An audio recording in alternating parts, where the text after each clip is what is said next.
안녕하세요. 오늘은 여러분과 함께 웰라이프를 위한 시니어의 자아통합이라는 주제를 가지고 강의를 진행할 한국시니어행복코칭협회의 장으로서 강의를 진행하도록 하겠습니다. 임명희입니다. 만나서 반갑고요. 삶과 죽음, 웰다잉 교육이라는 것은 삶과 죽음의 하나라는 통합적인 교육이고요. 또 웰라이프를 위한 교육은 잘 죽는 것, 그리고 잘 사는 것, 그리고 노년기에 잘 늙어가는 것에 대한 통합적인 강의 내용입니다.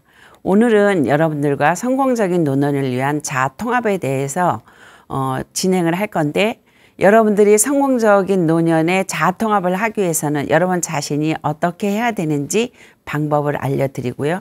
삶과 죽음에 대한 교육에서는 죽는 것, 잘 사는 것, 잘 떠나는 것, 이 세 가지 중에 여러분과 함께 오늘 진행할 내용은 잘 사는 것, 그 다음에 잘 늙어가는 것에서 초점을 맞춰서 진행을 할 겁니다. 순서로는 우선 먼저 자아통합감에 대한 개념을 이해를 하시고 여러분 자신에 대한 자아통합감이 어느 정도인지 설문지를 통해서 알아볼 거고, 인생을 마무리하는 데 있어서 해피엔딩을 어떻게 해야 되는지에 대한 구체적인 방법을 제시하겠습니다.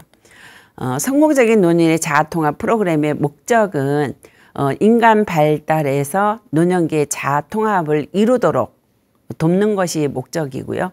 구체적인 목표로는 생애 주기상 노년기의 자아통합 발달 가업에 대한 이해를 돕고, 두 번째는 자아통합감에 대한 것을 좀 더 향상시켜서 죽음에 대한 불안, 공포를 감수하는 데 목표가 있고, 또한 아름다운 마무리를 위해서 자기 인생의 감사의 습관으로 해피엔딩의 삶을 살도록 하는데 목적을 두고 있습니다. 많은 사람들이 인문학 강좌 들어야 돼, 인문학 강의는 좋아, 인문학이란 무엇이지? 라고 하는데, 인문학이란 무엇인지에 대해서 정리를 해드리고자 합니다. 인문학이란 인간에 대한 근원적인 문제나 사상, 문화 등을 중심적으로 연구하는 학문입니다. 다시 말하면 인간의 가치와 관련된 재반 문제를 연구하는 영역입니다.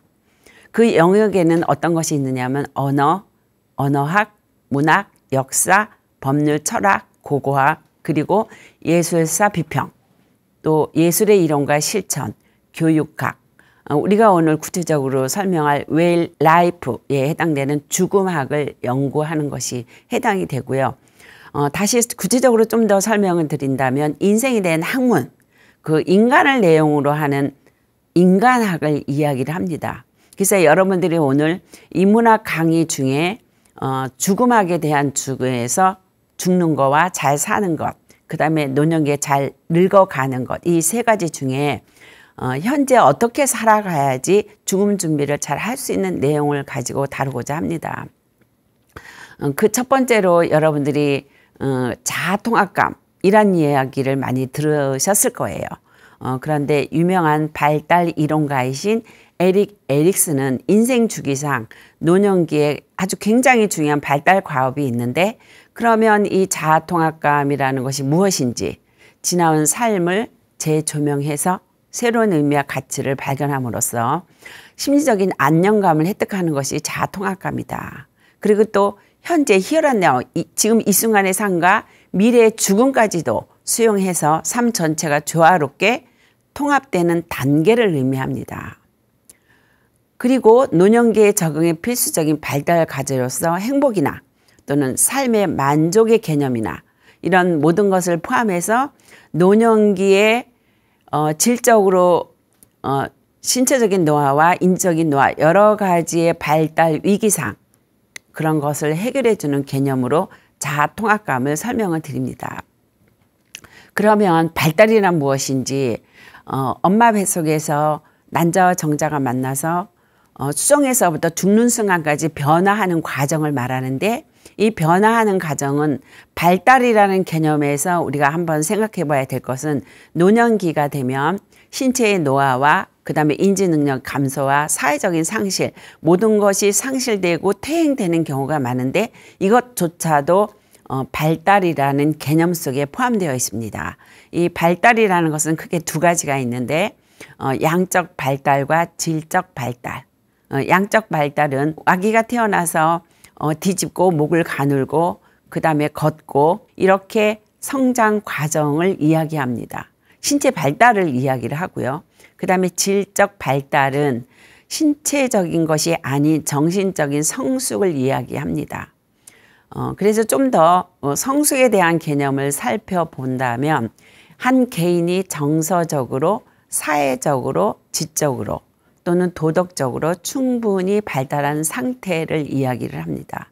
그래서 우리는 살아가면서 자아 통합감을 이루기 위해서 신체적인 성장보다는 정신적인, 심리적인 성숙도를 이야기를 하게 됩니다. 자, 그러면 에릭 에릭슨이 발달 이론가로서 심리 사회적 발달이 어떻게 이루어지는지 살펴보도록 하겠습니다. 우리가 평생 대답해야 될 8가지 과제는 각 인생이 태어나면서 죽는 순간까지 각각의 생애 주기별 발달 과업을 수행해야 되는데 0세부터 2세까지는 신뢰의 발달 과정이 수행이 잘 되어야 된다고 합니다.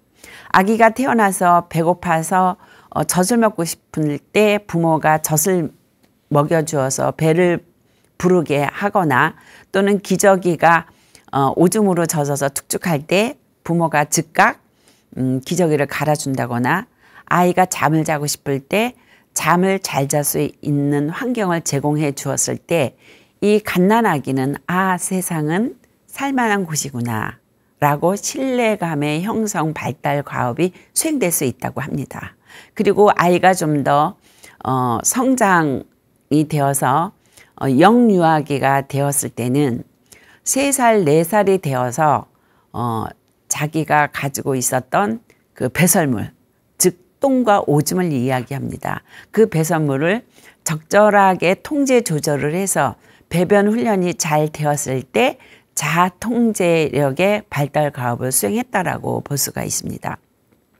그래서 만약에 배변 시기에 아이가 배변 훈련이 잘 안 됐을 때 부모가 심하게 야단을 치거나 아니면은 비교를 하거나 아니면은 어떤 그 질책을 가하거나 하면 이때 아이가 수치심이 발달이 되어서 아이의 자존감이 많이 손상되기 때문에 우리 부모 역할에서는 자녀가 배변 훈련 시기에 스스로의 통제 능력을 잘 조절할 수 있도록 배변 훈련이 잘 되었을 때는 박수를 친다거나 기뻐해 준다거나 하는 부모의 역할에 반응이 필요합니다. 그리고 이제 3살, 4살이 되면 아이가 언어 발달이 되어서 아가야 그러면 나는 아가 아니야. 내 이름은 뭐 명희야. 또는 엄마가 해줄게 라고 하면 엄마가 하지 마. 내가 할 거야. 내가. 나는. 이렇게 자기가 주어라는 표현을 많이 했을 때 그 아이가 주도성이 발달이 된다고 합니다. 예를 들어서 아이가 너는 3살이니까 이건 너는 할 줄 몰라. 그러니까 엄마가 해줘야 돼. 애비 너 그런 거 하면 안 돼. 라고 하면 그 아이가 발달 단계상 발달 과업을 다 수행하고 있는 과정에서 부모가 질책을 하거나 하면 그 아이는 죄책감이 발달되기 때문에 심리사회적 발달에 굉장히 장애물이 된다고 합니다. 그리고 초등학교 학동기 초등학교 1학년 때부터 6학년 때까지는 아동기라고 하는데 이때 아이는 학업에 관련된 그다음에 친구 관계에서 특히 아주 기초 학습에서 아이가 잘 수행을 이루었을 때 그 아이는 성실성과 근면성이 발달이 되어서 에릭 에릭슨이 이야기하는 근면성 발달 과업을 잘 수행한다고 합니다. 이때 초등학교 시기 저학년 때부터 학업이 늦어지거나 다른 아이들하고 비교를 하면 그 아이는 열등감이 많아지기 때문에 또 자존감에 존재감에 손상이 된다고 합니다. 특히 이제 우리 발달 시기상 자아 정체성이 굉장히 중요한데요. 자아 정체성 발달은 청소년기 시기에 학업, 친구, 선생님, 그다음에 진로, 부모와의 관계, 그다음에 2차 성징 아니면은 성적 발달에 많은 영향을 미치기 때문에 그 아이들은 정신적으로 뇌의 혼란이 굉장히 각성된 상태에서 부모가 긍정적인 자극, 긍정적인 상호작용을 했을 때 그 아이는 긍정적 자아 정체성을 형성해서 성인이 되었을 때 사회적 활동, 대학을 졸업하고 직장을 구해서 많은 대인관계를 유지했을 때는 친밀감의 발달 과업을 잘 이룰 수 있다고 합니다. 이제 그리고 결혼을 하거나 또는 이제 직장 생활을 했을 때 성인기가 되었을 때는 자녀를 출산하고 굉장한 생산적인 일을 하게 되는 거죠. 그리고 직업을 통해서 경제 활동을 하고 어떤 좋은 사회적 결과물을 내어서 이 시기에는 생산성의 시기로서 그것을 잘 이루었을 때 오늘 얘기하는 노년기의 자아 통합, 긍정적 자아 통합감이 형성되어서 삶의 인생의 전체적인 삶의 만족도와 노년기의 삶의 질이 긍정적으로 행복한 인생을 마무리할 수 있다라고 합니다. 그래서 에릭슨의 발달 단계론을 8가지로 이야기를 했는데 만약에 자아통합감이 형성이 안 되고 그 신뢰와 불신, 수치감, 죄책감, 열등감, 혼란, 그 다음에 고립, 침체, 절망감에 빠져 있을 때 인생은 괴롭고 최근에 노년기 자살이 굉장히 전 세계에서 1위가 되는데 에릭슨이 이야기하는 심리사회적 발달 과업을 잘 수행을 해야 되는 것이 인생을 마무리하는 데 있어서 노년기에 잘 늙어가는 것 중에 자아통합감이 굉장히 중요합니다.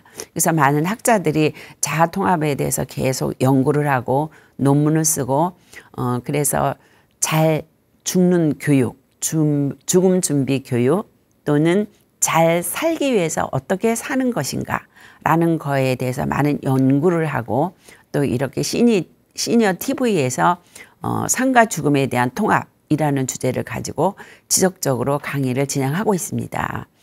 그래서 다시 한번 좀 더 살펴본다면 발달 과업의 수행의 변화 과정을 보면 태아기에는 신뢰의 발달, 영유아기에는 자율성과 주도성, 그리고 아동기에는 근면성, 청소년기에는 자아 정체감, 그리고 성년기에는 친밀성, 성인기에는 생산성, 노년기의 자아 통합에 대해서 변화 과정이 있다는 것을 여러분들이 숙지하시기 바랍니다. 발달 과업이라는 용어를 제가 되게 많이 사용을 했는데 그럼 발달 과업이라는 것이 무엇인지 살펴본다면 한 개개인이 살아가는데 어떠한 환경이라도 잘 적응하기 위해서 요구되는 기술이나 능력을 이야기를 합니다. 자, 그러면 이런 기술이나 능력은 어떻게 발달이 되느냐?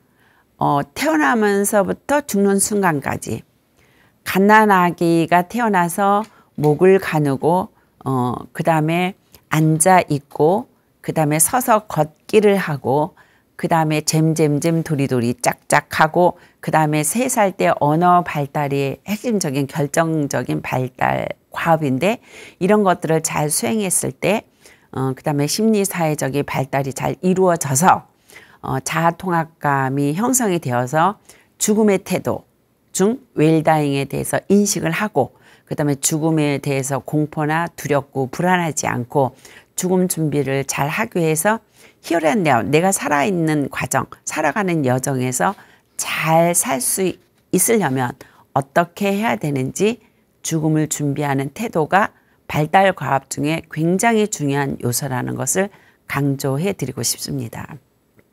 자, 발달 단계와 죽음의 의미에서 많은 인문학 학자들, 다시 말하면 사망 심리학자, 발달론자들은 발달 단계에 따라서 죽음에 대한 의미와 영향, 그리고 발달에 따른 죽음에 따른 생각, 그 다음에 아동기, 청소년기, 성년기, 중년기, 노년기에 어떻게 해야지 되는지 죽음학자의 가장 명성이 높으신 엘리자베스 키블로스는 5단계를 이야기를 했고요. 피터스는 3단계를 이야기를 했고 프로이드는 죽음은 나에게는 있지 않고 다른 사람에게만 있다라고 죽음의 의미를 타인에 둔다라고 합니다. 그래서 오늘 이 시간을 통해서 여러분들과 함께 죽음에 대한 의미, 그 다음에 발달 과업을 잘 수행하기 위해서 어떻게 해야 되는지 자아통합감에 대해서 설명을 드리고자 합니다. 그러면 자아 통합을 이루기 위해서 우리가 어떻게 해야 되는지 여러분들이 한 번쯤 그동안에 살아오시면서 생각을 해보셨는지 여러분들에게 질문을 하고 싶습니다. 지금 이 영상을 보면서 강의를 들으시는 분들은 나는 자아 통합을 이루고 있는가, 아니면 지나간 삶을 후회하고 내가 차라리 죽는 게 낫다, 내가 그동안에 너무 잘못 살아왔구나 라고 생각은 하시지 않는지 한번 이 시간을 통해서 깊이 있게 고민하고 지나간 삶을 회고하면서 남은 여생을 어떻게 살 것인지, 절망감에서 자아 통합을 이루기 위해서 어떻게 할 것인지에 대해서 여러분들과 함께 나눠보도록 하겠습니다. 그러면 여러분들이 나의 자아 통합감이 절망감에 더 가까운지, 자아 통합감을 이루는 과정에 있는지 16가지의 질문을 통해서 여러분들과 함께 한 문항 한 문항 읽어보면서 점수 체크를 해보도록 하겠습니다.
네, 지금까지 여러분들이 자아 통합감이 어느 정도인지, 절망감이 어느 정도인지 체크를 하셨는데요.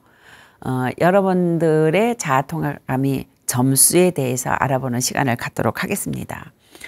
여러분의 자아 통합감 점수는 몇 점이셨나요? 문항이 전체적으로 16문항인데 8문항은 자아 통합감, 7문항은 절망감의 문항인데요.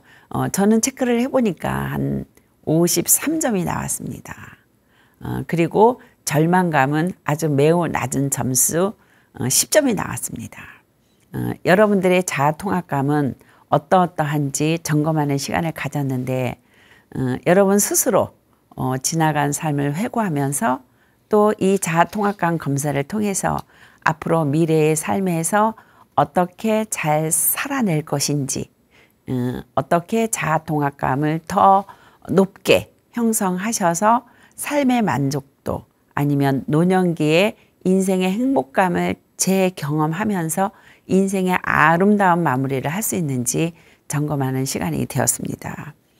자, 그리고 절망감이 높으신 분들은 지나간 삶을 그때는 그럴 수밖에 없었어, 그때는 내 삶에서 순간순간 최선의 방법이었어 라고 자기 자신을 위로하고 애썼어, 수고했어 라고 자신을 사랑하는, 그 다음에 자기를 돌보는, 자기 자신을 공감하는, 즉 자기 이해와 자기 돌봄과 자기를 사랑하는 삶으로 변화시킨다면 여러분들이 좀 더 자아 통합감을 높이지 않을 수 있지 않을까라는 생각을 합니다.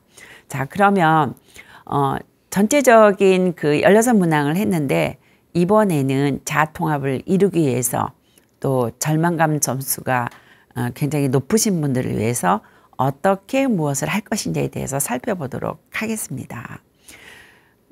자아 통합을 이루기 위해서 그 첫 번째 질문은 여러분들의 삶의 질을 높이기 위하여 해야 할 일이 무엇인지 한번 생각해 보시기 바랍니다. 절망감에서 벗어나서 삶의 만족도를 위한 자아 통합을 위해서 삶의 질을 높이기 위해서 무엇을 해야 할 것인지, 웰다잉 교육을 하다 보면 많은 분들은 여행을 가겠다, 부부를 좀 더 관계를 개선하겠다, 또 자녀들에 대해서도 이해를 하겠다. 아니면 헌신적이고 희생적인 삶보다 이제 내 인생을 살고 싶다라고 하시는 분들이 많이 계십니다. 그래서 여러분들이 첫 번째로 해야 할 일을 0순위, 1순위, 3순위 세 가지는 반드시 정해서 여러분들이 그것을 실천한다면 자아통합을 이루지 않을까라고 생각합니다. 그리고 여러분들께서 많이 작성해 주신 버킷리스트가 있을 거예요. 그동안에 버킷리스트를 작성하셨거나 또 추가로 할 것이 있다면 반드시 삽입을 해서 언제 어디서 누구와 무엇을 어떻게 할 것인지 계획을 세워서 꼭 실천하시기 바랍니다. 두 번째 질문은 여러분 인생에서 후회된 일이 있다면 어떻게 할 것인지 그 어떻게 그 방법을 이런 인문학 강좌를 많이 공부를 하시고 또 가까운 지인들이 자아통합을 위해서 잘 살아온 사람들에게 그들의 모델로 삶아서 여러분들이 잘 삶에 도움이 되시는 그런 분들과 많은 시간을 함께 했으면 좋겠습니다.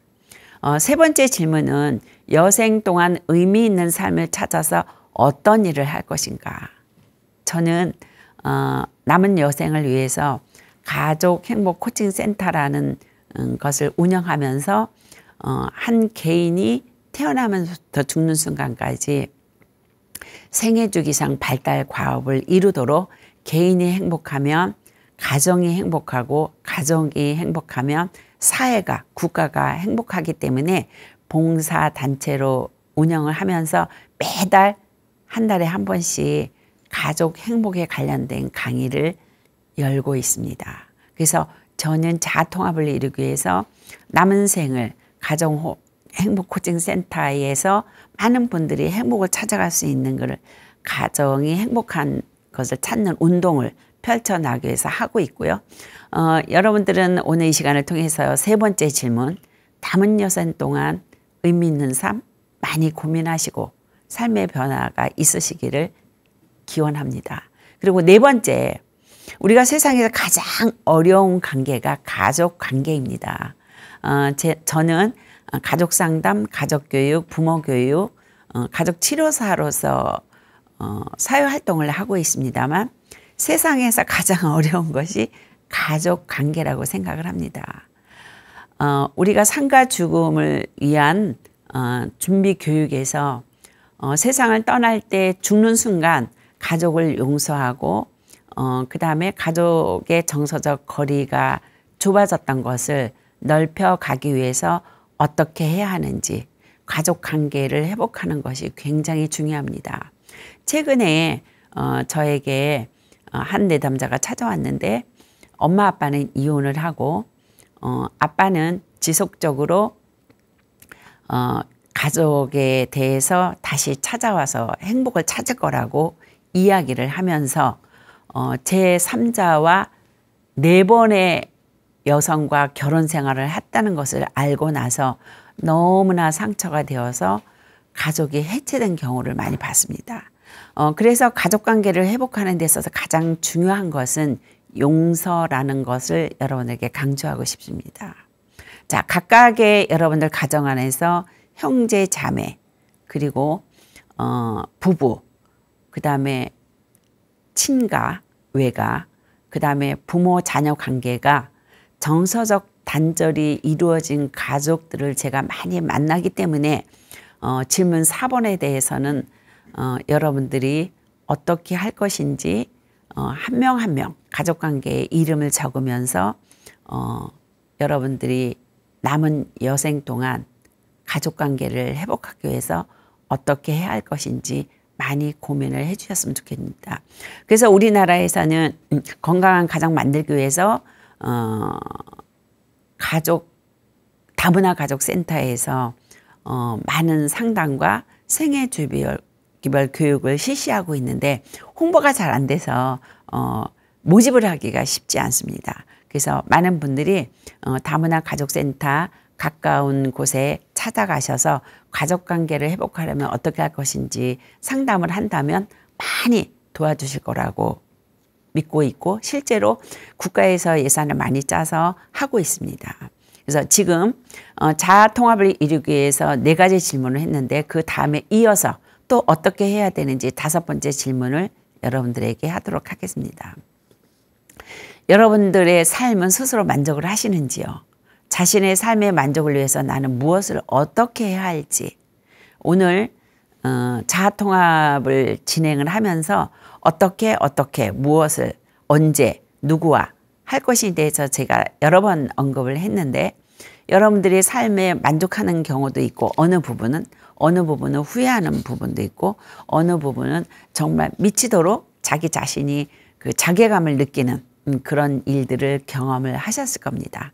그래서 오늘 전체적으로 에릭 에릭슨의 발달 단계상 자아통합과 절망감, 그래서 남은 여생을 절망감을 높이게 삶을 마무리할 것인지, 아니면 여러분의 노년기의 삶의 만족도와 자아통합을 이루기 위해서 내 개인의 삶을 만족하기 위해서 어떻게 할 것인지, 이 시간을 통해서 많이 고민하고 생각하고 정리하는 시간이 되었으면 좋겠습니다. 그리고 6번째 질문 중에 여러분들이 꼭 죽기 전에 하고 싶은 것이 무엇인지 한 번쯤 생각을 해보셨는지요? 저는 죽기 전에 하고 싶은 것은 마지막 순간까지 제가 그동안에 저희 아들 3살 때 부모 교육을 만나서 부모 교육 강사로 활동하고, 생애 주기별 저희 아들이 청소년기였을 때는 청소년 교육을 하고, 요즘 최근에 고령화 시대에 초고령화 시대로 접하고 있기 때문에 저출산 고령화 시대에 죽기 전에 하고 싶은 것은 죽음 준비 교육, 웰 다잉, 웰 라이프, 그다음에 웰 리빙 교육을 반드시 많이 보급하고 살고 싶습니다. 그런데 각각 저는 이렇게 죽기 전에 하고 싶은 것을 죽는 순간까지 강의를 하면서 집에 가서 편안하게 세상을 마무리했으면 좋겠다라는 생각을 갖고 있는데, 저는 이렇지만 여러분들에 대해서는 스스로 어떻게 삶을 살아갈 것인지 많이 생각하시기 바랍니다.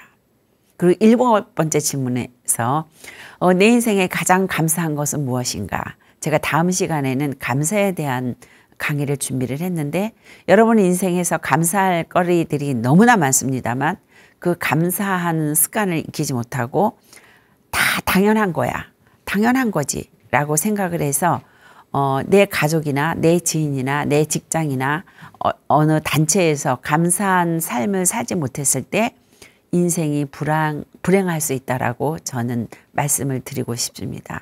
그래서 여러분 삶에서 자통합을 이루기 위해서는 감사한 것이 무엇인지 항상 정리하면서 감사 일기를 쓰는 습관을 길들였으면 좋겠습니다.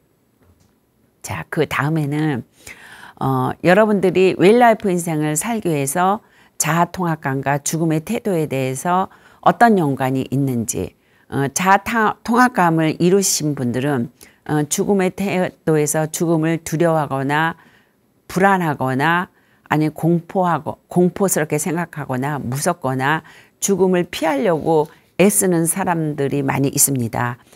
저는 개인적으로 성당에서 반장 역할을 하면서 구역에서 어떤 죽음에 임박한 사람들에게 봉사를 가면 죽는 순간에 죽지 않으려고 이불을 가득 뒤집어 쓰거나 아니면은 그 이부자리 요 판에서 발버둥 치다가 대각선으로 죽어 있는 상태를 본 적도 있습니다. 그리고 너무나 죽기 싫어서 눈을 감지 않고 눈을 크게 뜨고 죽은 사람도 여러 번 보았습니다. 그래서 그들을 생각하면서 이분의 삶은 후회되는 삶, 뭔가 아쉬운 삶, 뭔가 자기가 잘못 살았다는 생각 때문에 죽음을 그대로 수용하지 못하고 죽음을 거부하고 공포 속에서 죽음을 맞이하는 분도 많이 보았습니다만, 오늘 여러분들이 자아통합감에 대한 설문조사를 통해서 나는 절망감의 점수가 높은지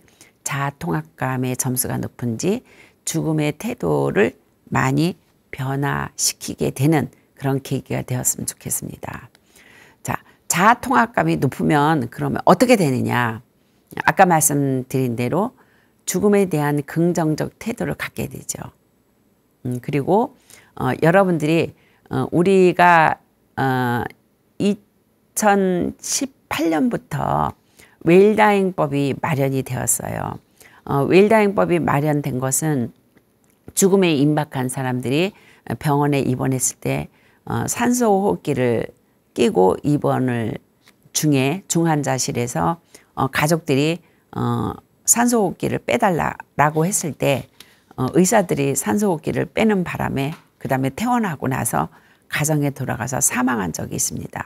그래서 죽음에 대해서 의사나 가족이나 어떻게 해야 되는지에 대한 법률이 마련되어 있는데, 그래서 우리는 사전연명 의향서를 작성하는, 미리 죽음 준비를 하게 되는 그런 인식이 보급이 되어서 죽음에 대한 긍정적 태도를 갖게 되는 것이 자아통합이 높아질 수 있다는 거 말씀을 드리고요. 또 노년기의 자아통합에 대해서 성공하면 자신 있게 남은 생을 만족스럽게 보낼 수가 있습니다. 또한 노년기의 발달과 수행으로 노후 준비할 게 너무 많죠. 여가, 건강, 인간관계, 주거, 그 다음에 자기 자신의 가족관계, 그 다음에 자기 자신에 대한 신체적인, 정신적인, 심리적인, 사회적인 부분에 대해서 안정을 취하고 남은 삶을 희망을 가져다 주는 그런 삶으로 노년기에 발달 과업을 수행을 해야 합니다. 여러분들이 오늘 이 시간을 통해서 자아통합감이 높아지도록 하기 위해서 정말 진심으로 고민하고 가족관계나 아니면 모임에서 형제관계, 부부관계에서 많이 토의하고 의논하고 이야기를 나눴으면 좋겠습니다. 이 성공적인 노년의 자아통합의 프로그램의 목표는 여러분들이 인간 발달 과업에서 수행할 것들이 너무 많은데 노년기의 자아통합을 이루도록 하고 또 좀 더 구체적으로 발달 과업에 대한 이해를 돕고 자아통합감을 향상시켜서 죽음 불안을 감수하고 삶과 죽음은 하나입니다. 죽음 준비 교육은 어떻게 잘 살아야 되는가, 어떻게 잘 떠나야 되는가, 어떻게 노년기에 잘 늙어가는가 라는 내용으로 자기가 삶을 설계하고 인생을 살아간다면 불안을 감수할 수 있다는 목표를 두고, 또는 이제 마지막으로 감사의 습관으로 해피엔딩 삶을 살도록 하는 데에 그 목표를 두고 있습니다. 자, 그래서 웰 라이프를 위한 감사의 습관은 감사는 행복을 부른다 라고 해피엔딩 마무리를 하면 좋은데, 제가 여러분들에게 강조하고 싶은 것 중에 자아통합감을 이루기 위해서는 지나간 삶을 회고하면서 자신에게 상처가 되었던 일들, 후회되었던 일들, 그리고 여러분들의 관계에서 자신이 타인에게 상처를 주었던 일들, 이런 거를 잘 생각하고 부모 자녀 관계를 회복하려면 어떻게 해야 되는지, 또 부부 관계를 회복하려면 어떻게 해야 되는지 늘 여러분들이 감사의 그 마음으로 감사의 거리를 열심히 찾아서 자기 마음속으로만 간직하는 것이 아니라 타인에게 그 감사의 표현을 한다면 자아통합을 이루는 삶으로 살지 않을까라고 생각이 됩니다. 제가 어떤 지인을 만났는데 굉장히 젊었을 때는 그 모임에서 말의 주인공이셨어요. 근데 그분이 65세 때 정년퇴임하고 만났는데 전혀 말이 없으신 거예요. 그래서 선생님 이렇게 말씀이 없으십니까? 이렇게 말씀을 드렸더니 제가 이제 노년기에 접어들었는데 내가 젊었을 때는 다른 분들에게 제가 가지고 있는 철학, 자기가 살고 있는 방식, 또 후배들에게 또는 지인들에게 많이 설명하고 안내해 드렸지만 이제는 제가 늙어가는 과정에서 내가 말하기보다는 내가 타인의 삶을 어떻게 잘 사는지에 대한 것을 잘 경청해서 노년기에 아름다운 인생을 마무리하고자 한다라는 것을 강조하면서 3시간을 함께 했었는데 계속 경청의 자세로 그 모임에서 함께 하였습니다. 그런데 그 지인들께서 선생님께 그 어떻게 늙어가야 되는지, 그 다음에 어떻게 삶을 마무리해야 되는지, 그리고 인간관계를 어떻게 맺어야 되는지에 대해서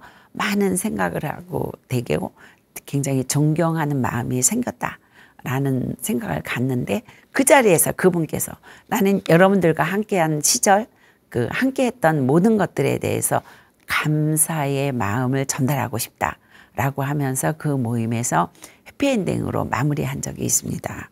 자, 여러분들 오늘 전체적으로 여러분들이 행복한 삶을 살기 위한 노년기의 자아통합감이라는 주제를 가지고 진행을 했는데, 첫 번째는 자아통합감 개념에 대해서 진행을 했고 설명을 들으셨고, 그 다음에 인간이 살아가면서 생애 주기상 발달 과업을 이루어야 되는데, 태어나서 영세기 신생아 때부터 신뢰감이 형성되어서 그 다음에는 자아통제력, 그 다음에는 주도성, 그 다음에는 자아정체성, 그리고 생산성, 그리고 자아통합감, 이 에릭 에릭슨의 발달 단계를 설명을 드렸고요.